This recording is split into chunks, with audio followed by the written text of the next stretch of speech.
welcome back everyone. Today I'm on location here at Hagenbuch Reserve, and it is part of the Beavercreek wetland corridor, which is a big plus for me. That's one of my favorite multitude really of locations to explore and photograph. And wetland habitat is, as always, is really important, especially here in the Buckeye State. So anyways, this reserve is very, very small. It's kind of interesting, at least. So as you probably heard, it's actually situated right next to a major highway, as well as a multi-purpose path, or a bikeway, more so is what it is really. So it's kind of got all these different things and amenities surrounding it. And it's next to like a little, it's called Beavercreek Station, situated right next to it as well. So as you can tell, excuse the noise, but there is a lot going on around it, but it is a beautiful creek, the Beavercreek it is. And I've photographed quite a few long exposures here, just some really kind of intimate creek view photographs, some of the water of course. And yeah, it's an interesting place. It's, like I said, it's not really much of a hiking destination. There really isn't too much to really see overall, at least in that regard, or at least to, I guess, explore. But I will say I do have about probably exactly an hour of daylight. As you can tell, it's the winding hours of the day. And so I'm going to spend the time here and see really if I can come up with a photograph in mind, or at least something I haven't done previously, because I've come here when it's much more greener foliage and it's much more fuller. But I really realize, you know, coming here when it's winter again, and it looks kind of bare almost. It looks very desolate, I guess. I don't know. It seems like a much smaller. When there's green foliage, it just seems like it's much fuller, and it's really not right now. So I don't know. Anyways, so I'll get started here. It's a pretty nice little reserve though overall. It actually has part of it converted to be an official part of the Monarch Way Station. So that means typically in the spring and summer, so pretty much not right now. It's a little too soon for this year. But there'll be tons of blooming wildflowers, and that helps out with the monarch butterfly populations, which is pretty cool. And so that's over on the other side. It's kind of next to the bikeway, so you can kind of view it from the side there. But right now I kind of just put myself into these small little winding trail along the creek, and as you can tell, there's some like smooth pebbles, some sand and gravelly looking textures. And so here's the water. I'm not probably going to wade, although it's very tempting. Actually, maybe I will, because I do have my nice waterproof hiking boots on. They're not wading boots per se, but you know, I may try it honestly. So yeah, maybe if it's really, really shallow, I might. And if the photograph is just going to be so perfect that, you know, it make it worthwhile to try it. But other than that, I try and play it safe, so that way I don't drop cameras in water like I have at this creek. And so yeah, we'll leave it at that. And yeah, see if we can get a photograph. Got a nice little photo walk here, and yeah, see what we can come up with. So let's get started.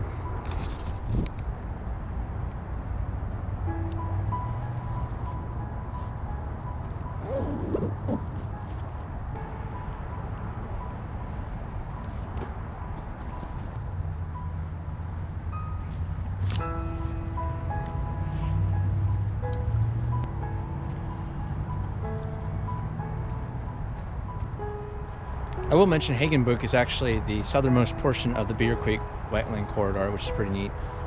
So this is pretty much the farthest point that the creek goes until it outflows pretty much southwest of here. So yeah, and it's pretty nice. So I've actually, on this direction over here, if you keep going upstream that way, is actually Creekside Reserve, which I did a previous on-location video at. So it's neat to just see all these different videos that I take and film at these locations, you know, to see them all kind of connect, and in this case literally by this waterway that flows through pretty much all of them, or at least a handful more than just those two, this one in Creekside, which is pretty cool. Yeah, so I took my earliest long exposures here actually, pretty much, yeah, about 5 years ago now, which is crazy to think about. But yeah, they were my earliest kind of experiments, both here and at Creekside, of doing water long exposures, you know. And this is before I even had a car. I was just merely riding my bike as far as I could, locations like this, and I would spend, you know, all times of year, all different seasons, I would just experiment with long exposure. I did other nature shots, of course, but you know, so this creek really is, to me, very very sentimental, I guess. You know, it really is. As kind of lame as that sounds, I guess, as much as the creek could be, you know, it really is. It means a lot to me. So every time I come back and visit these locations, it really, you know, it's pretty special. You know, they're not too big and grand, as you can tell with just the highway traffic and everything behind it. They're no majestic mountain or anything, but like they mean a lot to me though. So I really enjoy coming back to these often, as much as I can. So yeah. So yeah, let's get started here. I'm gonna probably look down the bikeway. I'm gonna walk along it, and there's a few more trail kind of breakaways where you can get some other creekside views. How many times can I say creek today? But so far right here, I'm not really too much feeling any photographs just yet, but I do, like I said, have a little under an hour daylight, so you know, I still may see something. And as always, I may come back here to this spot and maybe find a new photograph as the light kind of gets more and more settled into the golden hour here as we're starting. So yeah, let's get started here, and let's see if we can find maybe just at least one photograph, hopefully, that I can, you know, take away with and go home and edit.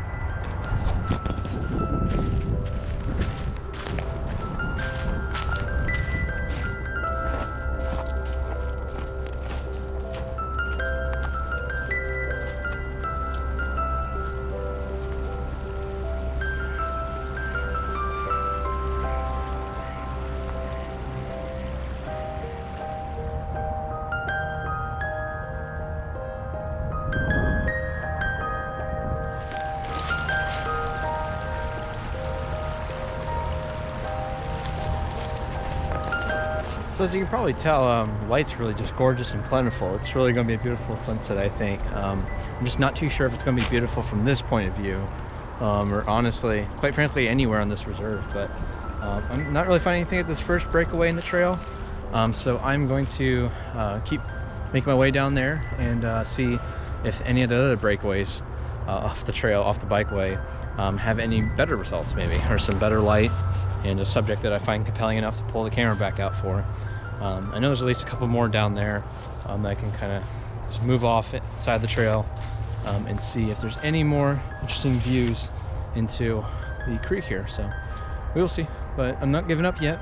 So got plenty of time to take my time, you know, take out the tripod, camera, just switch lenses if I need to, adjust and dial settings. You know, I'm in no hurry, and honestly, if I don't get a photograph, that's okay, because I still filmed a video, I guess. And so it's not quite the most interesting video, I guess, overall, but yeah, anyways, let's get back to it and get back on the bikeway here.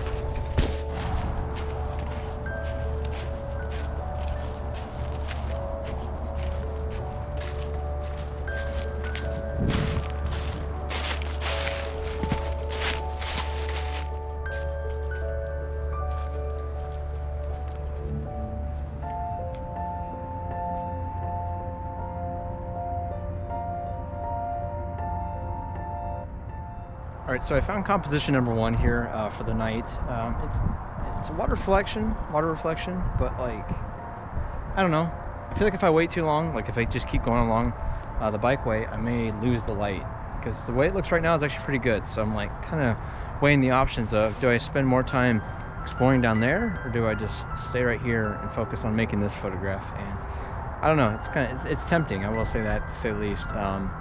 But since it looks like there's trash and stuff along there too, which means I'll have to clone that out later in post, which just means more time in front of the computer, instead of versus getting it right in camera just throughout, you know, exposure, any cleanliness, branches, anything undesirable, unwanted distractions.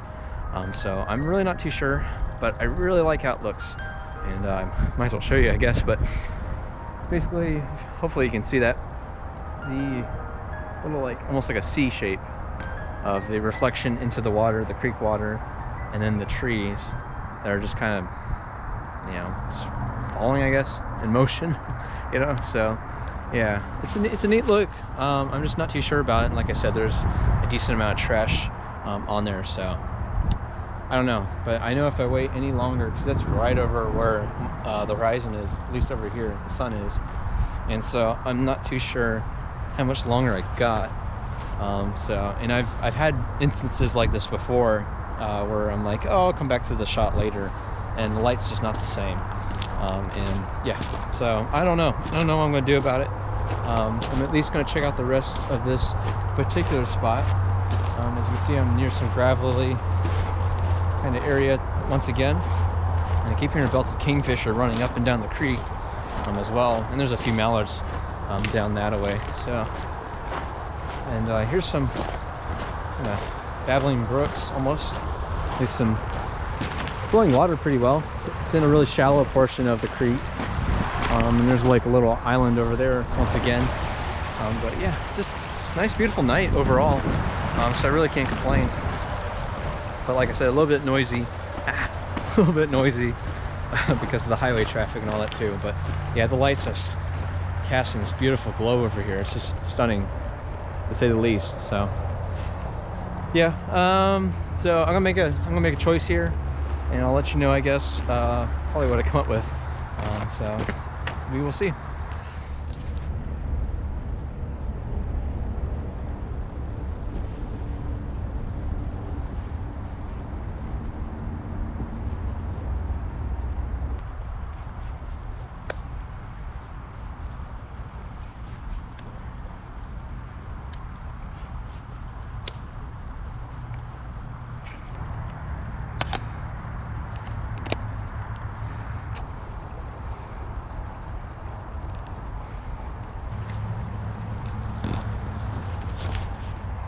So as you can probably see, sun pretty much just hit past the horizon here, over along the highway rail down there. So yeah, so my opportunities are very limited now. It's still over at top of the trees over here in this wet woods and along the creek, of course.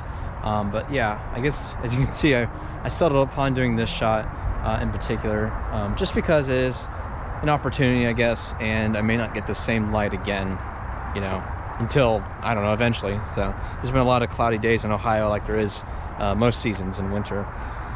So yeah, I just thought, since I'm here, now I'm gonna take the shot and see what happens. And so I settled upon a vertical orientation here, which I feel like worked out pretty decently, just given the elongated nature, obviously, of these two trees that are very prominent subjects in my photo. So yeah, and I kept it the horizon line, like most reflections.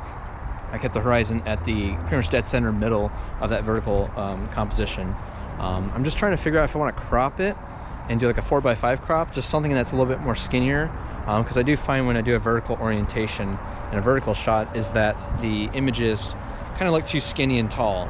But in this case, since I do want to emphasize that in the trees, the two trees, I actually may just keep it as is, and just, yeah, very much elongate and show that visual perspective of these trees and what I'm photographing, of course. So yeah, and I kept it around f13, that way you just provide enough deep depth field and show the other surrounding trees and the golden hour light surrounding it. So, and I kept my shutter pretty slow because I was on a 2-second timer, and obviously, as you can see, mounted on a tripod.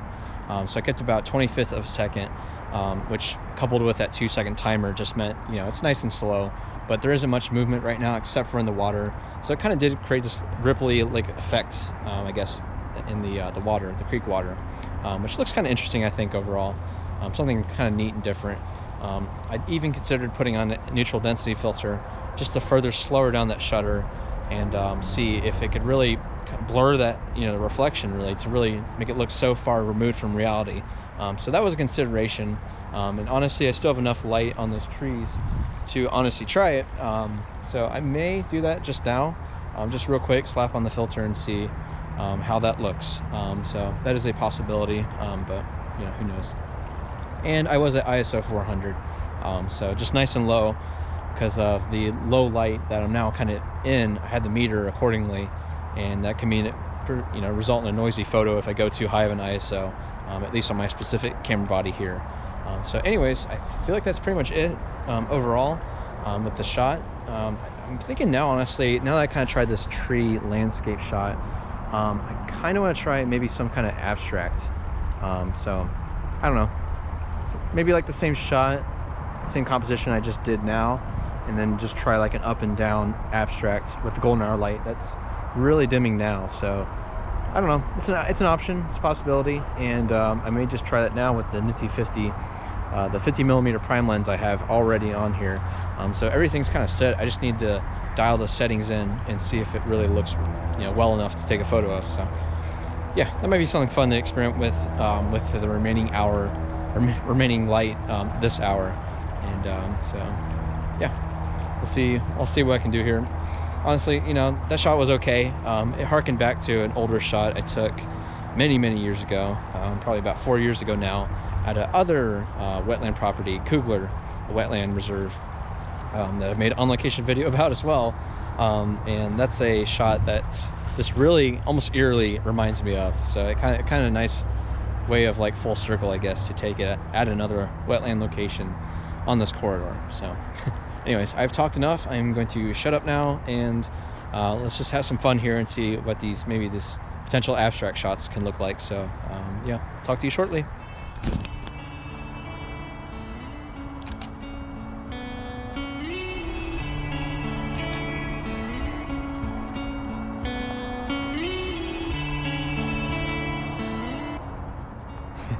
I feel like I said this before, but I really love doing abstract photography, just because the results may vary and literally every single shot's different.